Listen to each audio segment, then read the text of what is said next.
धर्म संस्थापनार्थाय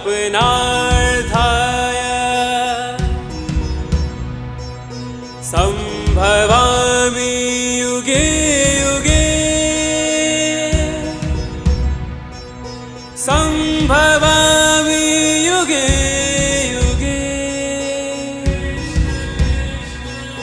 संभवामि युगे युगे। नेक्स्ट श्लोक के अंदर इससे बिल्कुल अपोजिट बात कर रहे हैं। जो यहाँ कहा ना कि मैं हर ओर हाथ वाला, पैर वाला, आँख वाला, नाक वाला हूँ, अब इससे बिल्कुल अपोजिट। नेक्स्ट, सर्वेन्द्रिय गुणाभासम सर्वेन्द्रिय विवर्जितम असक्तम सर्वभृत चैव निर्गुणम गुणभोक्तृ च। वह संपूर्ण इंद्रियों के विषयों को जानने वाला है, परंतु वास्तव में सब इंद्रियों से रहित है तथा आसक्ति रहित होने पर भी सबका धारण पोषण करने वाला और निर्गुण होने पर भी गुणों को भोगने वाला है। 3 बातें बोली है। पहली बोली सर्वेंद्रिय गुणाभासम सर्वेंद्रिय विवर्जितम, यानी संपूर्ण इंद्रियों के विषयों को जानने वाला है परंतु वास्तव में सब इंद्रियों से रहित है। अभी पहले क्या बोला था? सारे हाथ उसमें है, पैर उसमें है, आँख इसमें है। अब यहाँ क्या बोल रहे हैं? सब इंद्रियों से रहित है। कहा ना, ईश्वर को समझाना है तो तुम्हें पैराडॉक्स का सहारा लेना ही पड़ेगा। और फाइनली तुम्हारे को ये पैराडॉक्स के सहारे क्यों दिलाए जाते हैं? इतनी बुद्धि को क्यों कसाया जाता है? इतनी बुद्धि को कसाने का एकमात्र रीज़न यही है कि तुम्हारी बुद्धि में ये बात ठीक से बैठ जाए कि ईश्वर बुद्धि से समझा नहीं जा सकता। इतना बुद्धि को कसने की आवश्यकता क्या है? कितना कुछ समझाया जा रहा है, लेकिन उस समझाने के पीछे यही समझना है कि बुद्धि से ईश्वर को नहीं समझा जा सकता। युक्ति अपनाओ और युक्ति से, भक्ति के माध्यम से अनुभूति की धारा में आगे बढ़ो। वह ईश्वर उसके सब इंद्रियों से रहित है। क्योंकि पिछला श्लोक दिया ना, इसलिए अब कृष्ण को लगा कि कहीं लोगों को ऐसा ना लगे सब और हाथ वाला, पैर वाला, कान वाला, आँख वाला, तो हम हाथ पैर कान आदि ढूंढने लग जाएं। और अगर तुम सोचो यहाँ हर जगह इतने पैर हाथ लटक रहे होते, इस दुनिया का हाल क्या होता? तो जो बोलना था उसका देखो, जो अंतर रहस्य था वो तो मैंने तुम्हें बताया कि तुम जो कुछ भी अर्पण कर रहे हो वो हर तरफ से ले रहा है। तुम जहाँ भी जाना चाहते हो उससे पहले ही वो तुम्हारे पास आ गया है। लेकिन अब यहाँ वो यही कह रहे हैं, इंद्रियों को बताने का मतलब मेरा ये नहीं है कि मेरी इंद्रियां लटक रही है हर जगह। मेरे कहने का मतलब ये है, इंद्रियों में जो शक्तियाँ हैं वो हर जगह मेरी ही लटक रही है। जो शक्ति है, ब्रह्म के कान नहीं है, इस ईश्वर के कान नहीं है, लेकिन कान में जो सुनने की शक्ति है ना, वो ब्रह्म है। ब्रह्म की आंखें नहीं है, इस ईश्वर की आंखें नहीं है, लेकिन आंखों में जो देखने की शक्ति है वो ये कह रहे हैं मैं हूँ, ईश्वर हूँ। ईश्वर का मुंह नहीं है, लेकिन जो शब्द है ना, जितने भी शब्दों का उच्चारण हो रहा है वो शब्द संगठित होते हैं। तुम्हारे बोलते ही मैं बोलूं प्रकाश और प्र इधर चला जाए, क इधर चला जाए और श इधर चला जाए। कभी ऐसा होता है? इन सब शब्दों का संगठन करने की एक शक्ति है। And isn't this energy so intelligent? किस शब्द का कितना संगठन कब तक करना है? This energy is holding everything. तो ये सारी शक्ति मैं हूँ। जो पहले के श्लोक में कहा इंद्रियां मैं हूँ, उसके आगे अब बात कर रहे हैं इंद्रियों की जो शक्ति है ना, वो मैं हूँ। ऊपर से मैं असक्त और सर्वभृत हूँ, ऐसा भी लिखा। आसक्ति रहित होने पर भी सबका धारण पोषण करने वाला हूँ। तुम्हें लगे हम किसी का धारण पोषण करते हैं तो आसक्ति तो इमीडिएटली हो ही जाती है ना। चाहे एक छोटा सा नौकर हो या अपनी बीवी हो या बच्चे हो या माँ बाप हो या एक गाड़ी भी अपनी हो, हम जिसका धारण पोषण करेंगे, अब इसको मैं थोड़ा संभाल के रखती हूँ तो ऐसा अटैचमेंट तो हो ही जाती है। लेकिन ये क्या है? ईश्वर किस प्रकृति का नाम है, किस घटना का नाम है कि वहां पर वो धारण तो सबको कर रहे हैं, सर्वभृत, लेकिन असक्तम, सबसे अनासक्त है, आसक्ति रहित है।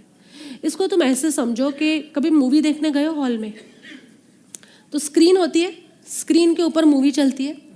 मूवी में जो चल रहा है वो स्क्रीन को कितना प्रभावित कर रहा है? मूवी में आग लग गई तो स्क्रीन को आग नहीं जल नहीं जाती। मूवी में पानी गिराया तो स्क्रीन गीली नहीं हो जाती, उसे फिर ड्राई करना पड़े हमें, ऐसा कुछ नहीं होता। स्क्रीन जो है, ये देखो, अब ये बड़े वेदांती शब्द है, अधिष्ठान और आरोप, दो शब्द आते हैं। स्क्रीन यानी अधिष्ठान, जिसके ऊपर सब कुछ चल रहा है। लेकिन जब तुम्हें दृश्य दिख रहा है, पिक्चर दिख रही है, उस समय तुम्हें स्क्रीन नजर आता है क्या? नहीं। लेकिन इंटरवल में लाइट हो जाए तब तुम्हें इमीडिएटली पता चल जाता है, ओ ये सब तो खाली माया थी, धोखा था, वास्तव में तो कौन है? इंटरवल में लाइट होते ही तुम्हें निश्चय होता है कि इससे पहले 1.5 घंटे में जो देख रहा था वह सब माया था, झूठ था, धोखा था, फरेब था। वास्तव में क्या है यहाँ सामने? स्क्रीन। जीवन में भी सम्यक दर्शन की जो लाइट है, आत्मज्ञान का जो प्रकाश है, आत्मज्ञान की जो ज्योति है, उसे इंटरवल की उपमा दी है। तुम ऐसा सोचो ना, कोई इंसान पहली बार सिनेमा घर में गया हो, पहली बार, इससे पहले कभी नहीं गया, और बाई चांस वो लेट पहुंचा, पिक्चर शुरू हो गई, उस अंधेरे में उसको क्या लगेगा? जो हो रहा है सत्य है। पहली बार गया है, गांव से कोई आया है, फर्स्ट टाइम गया है, बीच में अचानक पहुंच गया है, और उसको देखने पर क्या लगेगा? जो कुछ चल रहा है ना वही रियल है। लेकिन इंटरवल होते ही क्या होगा? उसको रियलिटी पता चलेगी। रियल में तो सफेद सादा पर्दा है, उस पर मात्र प्रक्षेपण किया गया है, प्रोजेक्शन किया गया है। डू एग्री और नॉट? जीवन में भी जब सम्यक दर्शन होता है, उसको हम इंटरवल मानते हैं। ये 1.5 घंटे बाद होने वाला नहीं है कि तुम्हारी 60 साल की उम्र है तो 30 साल के बाद होगा, ऐसा नहीं है। कभी भी यह सम्यक दर्शन की अग्नि तुम्हारे भीतर, उसका प्रकाश तुम्हारे जीवन में आ जाए, उसी समय साधक को निर्णय हो जाता है कि जीवन की जो पूरी लीला है ना, वो फिल्म जैसी है, लेकिन ये लीला जिसके आधार पर चल रही है वो मैं बिल्कुल साफ सुथरा सादा पर्दा हूं। यही कार्य करना है। सम्यक दर्शन का कार्य ही इतना है कि वो ये जो भेद डला देता है कि अरे मैं तो उलझा था कि अरे वो आग लग गई, ये पानी गिरा दिया, अरे वो लड़के लड़की में प्यार हो गया, अरे वो बाप और बेटे का झगड़ा हो गया, मैं तो सबको सच मान रहा था। लेकिन वो सब क्या था? प्रोजेक्टेड, आरोप। जिस पर आरोप लगाया, आरोप की ये घटना चल रही है, उसको क्या बोला जाता है? अधिष्ठान, स्क्रीन, तुम्हारी स्क्रीन। तो यहां कह रहे हैं कि मैं कैसा हूं? आसक्ति रहित, यानी स्क्रीन जैसा, लेकिन मैं सबका धरण पोषण कर रहा हूं, यानी फिल्म भी मैं हूं। मेरे आधार पर ये सारी फिल्म चल रही है, और फिल्म के अंदर जितना कुछ भी है, कहा ना इन्होंने, रंगमंच पूरा मैं ही हूं, जो कुछ भी है वो सब मैं हूं।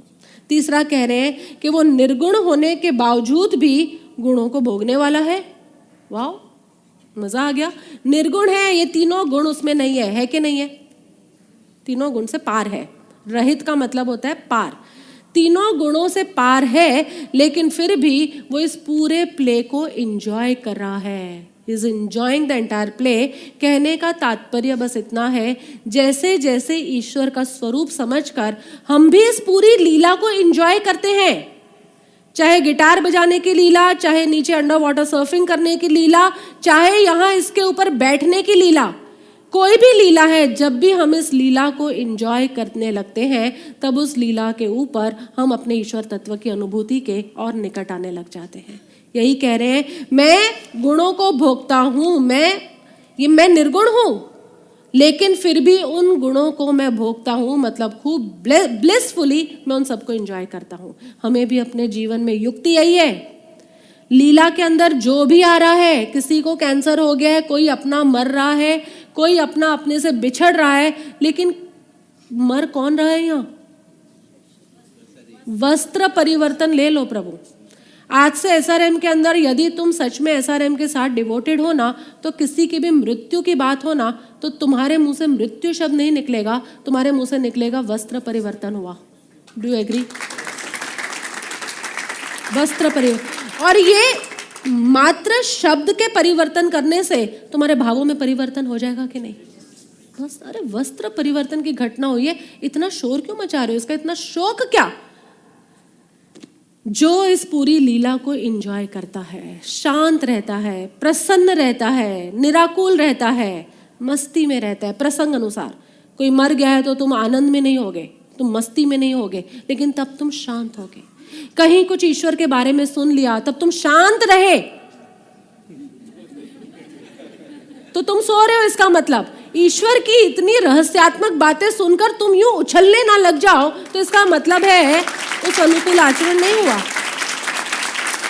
ये चाहिए। आगे नेक्स्ट श्लोक में क्या कहते हैं? सर्वव्यापकता। बहिः अन्तः च भूतानाम् अचरं चरम् एव च सूक्ष्मत्वात् तत् अविज्ञेयं दूरस्थं चान्तिके च तत्। वह चराचर सब भूतों के बाहर भीतर परिपूर्ण है और चर अचर भी वही है, और वह सूक्ष्म होने से अविज्ञेय है तथा अति समीप में और दूर में भी स्थित वही है। 3 बातें कह रहे हैं। चराचर सब भूतों के बाहर भीतर परिपूर्ण है और चर अचर भी वही है। चर मतलब नित्य, अचर मतलब अनित्य, कांस्टेंट एंड वेरिएबल है। नित्य अनित्य की ये पूरा चल रहा है, कुछ बदल रहा है लेकिन कुछ स्थिर है। स्क्रीन जब तुम मूवी देखने जाते हो तो कुछ चर है कुछ अचर है, कोई नित्य है। कौन वहां नित्य है? स्क्रीन। और अनित्य कौन है? अचर कौन है? जो प्रोजेक्शंस चल रही हैं, जो उसके ऊपर ऐड आ रही है, पिक्चर चल रही है, वो सब। लेकिन तुम अनित्य को सच मानते हो कि नहीं 3 घंटे, और तभी तुम एंजॉय करते हो। यदि तुम वहां जाते ही बोलो कि ये स्टोरी ऑफ वाटर क्या थी? Shape of water. Shape of water तो अनित्य है, जो है वो तो स्क्रीन है, तो तुम उस पिक्चर को कितना एंजॉय कर पाओगे? लेकिन तुम ये जानो कि ये जो शेप ऑफ वाटर चल रही है थोड़ी देर के लिए, जो बोध देने आई है मेरे को, उसमें से जो बोध लेना है बस मैं वो बोध ले लूं, बाकी चल तो रहा है सब स्क्रीन के ऊपर, तो तुम उस लीला को कितना एंजॉय करोगे और कितना बोध लेके आओगे? सिमिलरली जीवन के इस पट के ऊपर, इस रंगमंच के ऊपर जितने भी दृश्य चल रहे हैं तुम्हें कुछ बोध देने आए हैं। उस बोझ को तुम उस रूप देख लोगे, मुझे कुछ समझाने सिखाने इस यात्रा पर और आगे बढ़ाने आए हैं, तो तुम उसको एंजॉय कर पाओगे। वरना तुम समझो कि अरे ये तो अनित्य आया है चला जाएगा, तो ना तो तुम बोध ले पाओगे ना तुम उसको एंजॉय कर पाओगे। यहाँ पे कह रहे हैं चर अचर सब भूतों के बाहर भीतर परिपूर्ण है और चर अचर भी वही है। नित्य अनित्य सब चीजों के बाहर भी वही है, भीतर भी वही है, और नित्य अनित्य वस्तु भी वही है। कल्पना करो कोई बर्फ का घड़ा हो। बर्फ का घड़ा किससे बनेगा? पानी से। पानी को फ्रीजर में उस शेप में डाल के रख दो, उस बर्फ के घड़े को एक सागर में डालो। सागर में डालोगे उसमें पानी जाएगा, तुम्हारा फूटा हुआ नहीं है ऐसा मान लेते हैं अगर हम, छिद्र भी नहीं है, लेकिन तुम्हारा वो बर्फ का घड़ा सागर में गया तो उसके अंदर पानी भरा। अब उस बर्फ के घड़े के बाहर क्या है? बर्फ के घड़े के अंदर क्या है? और बर्फ का घड़ा क्या है? वो भी पानी। कुछ फर्क है क्या? तीनों एक ही है। यहाँ यही कह रहे हैं हर नित्य वस्तु के बाहर भी मैं हूं, अंदर भी मैं हूं, और वो नित्य वस्तु भी मैं हूं। वाह, ये इस कंक्लूजन तक पहुंचना है। हर अनित्य वस्तु के बाहर भी मैं हूं, ये अनित्य है। इस वस्तु के बाहर मैं हूं, इस वस्तु के अंदर भी मैं हूं, हर एक पेज पर मैं हूं, और ये वस्तु जिससे बनी है ना वो भी मैं हूं। ये पहली बात। हाँ, बर्फ का है वो तो पिघल जाएगा, सब एक हो जाएगा। दूसरी बात क्या कह रहे हैं? सूक्ष्म होने से अविज्ञेय है। अविज्ञेय यानी संसार को हम जैसे जान पाते हैं उस तरह से हम इस ईश्वर को नहीं जान पाएंगे। उसको जानने की कैटेगरी ही अलग है। वो है, लेकिन जैसा तुम इंद्रियों से सबको देखते हो जानते हो ना, वैसे तुम नहीं देख पाओगे।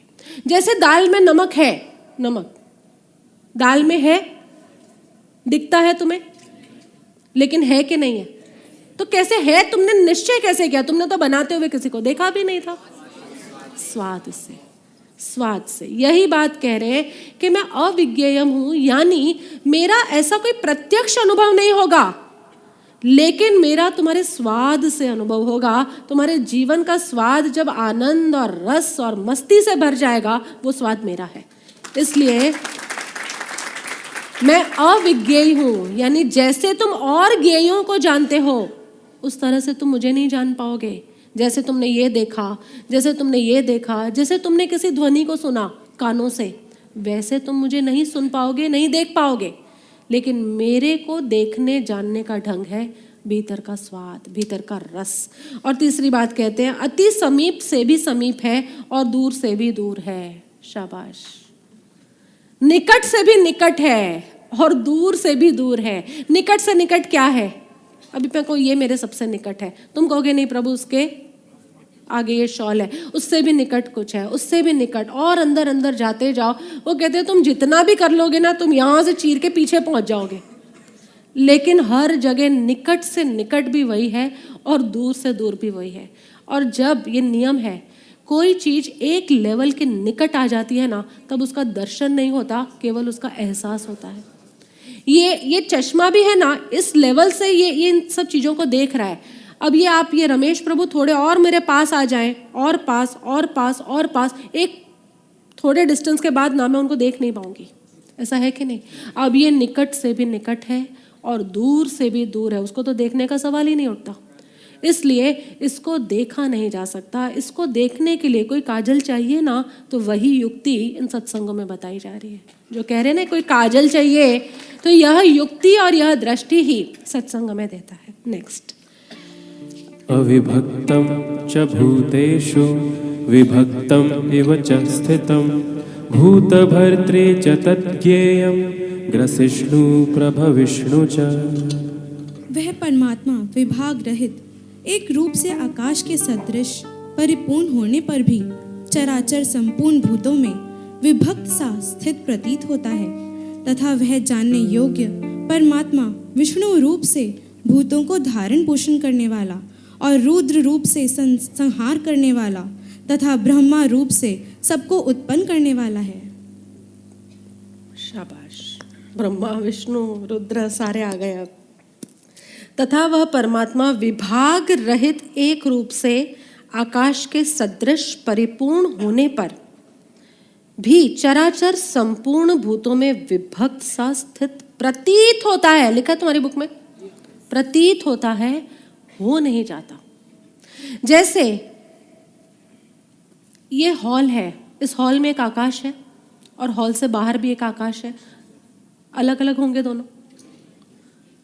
आंगन का आकाश और घर का आकाश अलग अलग दिखते हैं, लेकिन अलग अलग होते नहीं है। घड़े के अंदर का आकाश, ये सब वेदांत के दृष्टांत हैं, वही मैं तुम्हें दे रही हूं। घड़े के अंदर एक आकाश होता है घटाकाश, और एक घड़े के बाहर का आकाश होता है लोकाकाश। इन दोनों आकाश में कोई भेद है क्या? घड़ा फूटे तो दोनों एक हो गए कि नहीं? मुट्ठी के अंदर का आकाश और मुट्ठी के बाहर का आकाश दोनों अलग हैं कि नहीं? होने चाहिए। तो मैंने क्या पकड़ रखा है? मैंने भी आकाश ही पकड़ रखा है, लेकिन ये चूंकि मेरी मुट्ठी ने पकड़ा है ना, इसलिए मेरा आकाश। और ये इसके बाहर जितना कुछ है, ये मेरा आकाश नहीं। यही मिथ्यात्व है, यही अज्ञान है। यहाँ कह रहे हैं कि विभाग रहित हूं, मेरे आकाश में कोई भेद नहीं। आकाश में भेद है क्या? सारा आकाश एक ही है, लेकिन उस आकाश में मैं चूंकि अलग अलग वस्तुओं में जाता हूं, इसलिए अलग अलग हूं ऐसा प्रतीत होता है, लेकिन मैं अलग हूं नहीं। पृथ्वी है, पृथ्वी से ज्यादा व्यापक कौन है? जल। जल से ज्यादा व्यापक कौन है? अग्नि। अग्नि से ज्यादा व्यापक कौन है? वायु। वायु से ज्यादा व्यापक कौन है? आकाश। इस आकाश के अंदर ही क्या हम कह सकते हैं पृथ्वी जल अग्नि वायु रहते हैं? हम ऐसा कह सकते हैं? इस आकाश के अंदर ही पृथ्वी जल अग्नि और वायु रह रहे हैं, और जो ईश्वर है वो इस आकाश से भी आगे है, वो उसको भी घेर के व्यापक करके बैठा हुआ है। तो उस ईश्वर को तुम खंड रूप में अनुभव कैसे कर सकते हो? जब तुम इस आकाश को खंड रूप में नहीं अनुभव कर सकते, तो ईश्वर को खंड रूप में कैसे अनुभव कर सकते हो? इसलिए कहा मैं खाली प्रतीत होता हूं, लेकिन इन प्रतीतियों के धोखे में मत आना। मैं केवल दिखता हूं, इट्स एन इल्यूजन, कि ये कमरे का आकाश अलग है और बाहर का आकाश अलग है। कमरे का आकाश कितना अनुकूल टेम्परेचर वाला है, और बाहर का आकाश गर्मी होगी इस टाइम बाहर। कमरे के भीतर का आकाश कितना अनुकूल टेम्परेचर है, बाहर का आकाश। ये आकाश अलग नहीं है, आकाश एक है, लेकिन ये तो किसी कारण से, किसी टेक्नोलॉजी से ये ठंडा और गर्म बनाया गया है। और ईश्वर तो उस आकाश से भी बाहर, उसका भी सूक्ष्म। आकाश को भी किसने धारण कर रखा है? जब बिग बैंग हुआ तब स्पेस और टाइम दोनों एग्जिस्ट किए, उससे पहले स्पेस टाइम दोनों नहीं थे। तो स्पेस जब वो नहीं था, स्पेस, उस स्पेस को भी किसने धारण कर रखा है? ईश्वर ने। मैं वो हूँ।